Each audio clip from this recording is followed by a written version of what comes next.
Magandang araw! Halina at sabay-sabay tayong matuto sa Filipino 5. Tara na't ating simulan ang ating paglalakbay sa mundo ng wika at panitikan. Ang pag-aaralan natin ngayong araw ay tungkol sa pagbibigay ng opinyon at reaksyon sa pangyayari. Halina't ating basahin ang maikling teksto. Kahirapan sa lipunan. Ang kahirapan ay isang matinding hamon sa maraming Pilipino. Maraming pamilya ang namumuhay ng salat sa pagkain, edukasyon, at maayos na tirahan. Ang kakulangan sa oportunidad at trabaho ay nagpapalalim sa suliranin. Sa kabila nito, may ilan pa ring nagsusumikap, nagsasaka o naglalako para mabuhay. Ang edukasyon at tulong ng pamahalaan ay mahalagang susi upang makaahon sa hirap. Ngunit higit sa lahat, kailangan ng pagkakaisa ng komunidad upang suportahan ang isa't isa.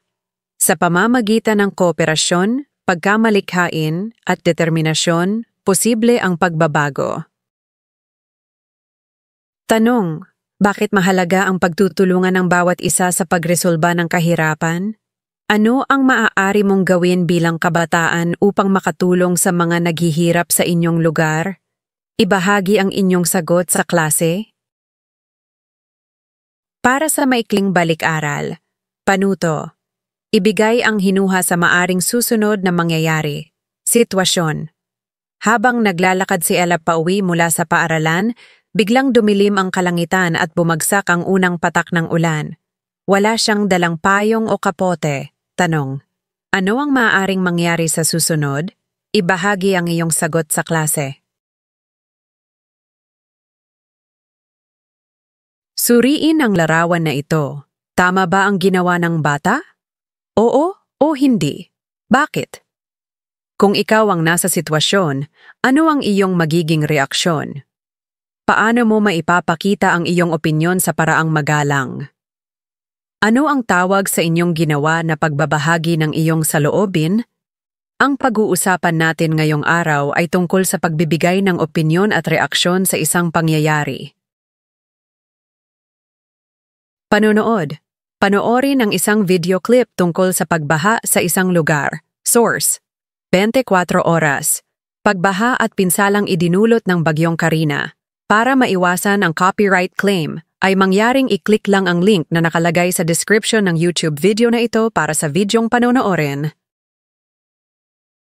Ano ang naramdaman mo? Ano ang masasabi mo tungkol sa nangyari?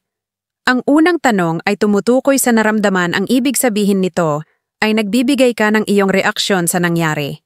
Ang pangalawang tanong ay hinihingi kung ano ang iyong masasabi. Ibig sabihin, nagsasabi ka ng opinyon sa nangyaring pagbaha. Ano ang opinyon? Ito ay isang pansariling pananaw, paniniwala, o palagay ng isang tao tungkol sa isang bagay o pangyayari. Hindi ito kailangang totoo o pareho sa lahat. Narito ang mga hudyat sa pagsasabi ng opinyon. Para sa akin, sa palagay ko, sa tingin ko, naniniwala ako na, kung ako ang tatanungin, batay sa aking karanasan at ayon sa aking pananaw. Halimbawa, para sa akin, mas mainam na manatili sa bahay tuwing malakas ang ulan, katangian ng opinyon. Hindi 100% batay sa katotohanan. Nagpapakita ng saloobin o iniisip ng isang tao, maaring sang-ayunan o hindi ng iba. Ano ang reaksyon? Ang reaksyon ay ang emosyon o tugon ng isang tao matapos siyang makaranas, makakita, makabasa, o makarinig ng isang pangyayari. Maaaring ito ay pagsang-ayon, pagtutol, o pagpapahayag ng damdamin tungkol sa narinig o nakita. Narito ang mga hudyat sa pagsasabi ng reaksyon. Natuwa ako sa, nalungkot ako sa, nainis ako dahil, at namangha ako sa. Halimbawa, nalungkot ako sa balitang nawawala ang ilang mga hayop sa kagubatan. Katangian ng reaksyon, madalas ay nagpapahayag ng damdamin. Batay sa kung ano ang naramdaman sa isang sitwasyon. At ito ay maaaring positibo o negatibo Para sa ating pagsasanay, panuto. Tukuyin ang mga hudyat na ginamit sa pagbibigay ng opinyon o reaksyon. Una, sa palagay ko, mas makabubuti kung itatapon natin ang basura sa tamang lalagyan upang mapanatili ang kalinisan sa paaralan. Pangalawa, naniniwala ako na dapat tayong tumulong sa mga nasalanta ng bagyo dahil kailangan nila ng ating suporta. Pangatlo, para sa akin, mahalagang matutong makinig sa opinyon ng iba upang magkaroon ng pagkakaunawaan. Pang-apat, hindi ako sang-ayon sa pagtanggap ng mga estudyanteng laging huli sa klase ng walang dahilan. Pang-lima, sa tingin ko, kailangang limitahan ang paggamit ng gadgets ng mga bata upang mapangalagaan ang kanilang kalusugan. Pangkatang gawain. Unang pangkat, suriin ang larawan. Isulat ang opinyon at reaksyon tungkol sa nakakalbong kagubatan. Ikalawang pangkat, isulat sa chart ang opinyon at reaksyon sa ganitong sitwasyon. Sobrang taas ng presyo ng bilihin bigas, gulay, isda at karne kaya nahihirapan ang mga pamilyang Pilipino. Ikatlong pangkat, ibigay ang kahulugan ng salitang opinyon at reaksyon gamit ang Venn diagram.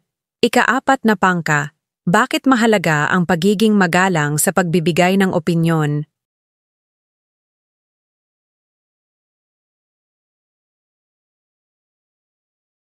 Paglalahat, ano ang ibig sabihin ng opinyon? Ng reaksyon? Bakit mahalaga na manatiling magalang sa pagbibigay ng reaksyon at opinyon? Ang reaksyon ay ang tugon o sagot ng isang tao sa isang balita, pangyayari, o opinyon ng iba. Maaaring ito ay pagsang-ayon, pagtutol o pagpapahayag ng damdamin tungkol sa narinig o nakita. Mahalaga ang pagiging magalang sa pagbibigay ng opinyon at reaksyon upang maiwasan ang alitan, masaktan ang damdamin ng iba, at mapanatili ang maayos na ugnayan. Ipinapakita rin nito na iginagalang natin ang pananaw ng bawat isa, kahit hindi tayo sang-ayon. Pagtatya. Panuto.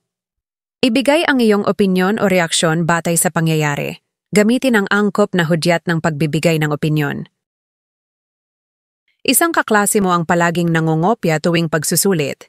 Nahuli siya ng guro at pinagsabihan ito pagkatapos ng klase. Tanong, ano ang iyong opinyon o reaksyon sa ginawa ng guro? Ipaliwanag ang iyong sagot. Naglinis ng classroom ang lahat ng mag-aaral pagkatapos ng klase kahit hindi ito iniutos ng guro. Tanong, ano ang iyong saloobin tungkol sa ginawa ng mga mag-aaral? Bakit? Takdang aralin. Panuto. Alamin ang kahulugan ng pang-abay na panggaano, magbigay ng halimbawa nito. Ang susi sa pagwawasto para sa mga gawain ay makikita sa description ng YouTube video na ito.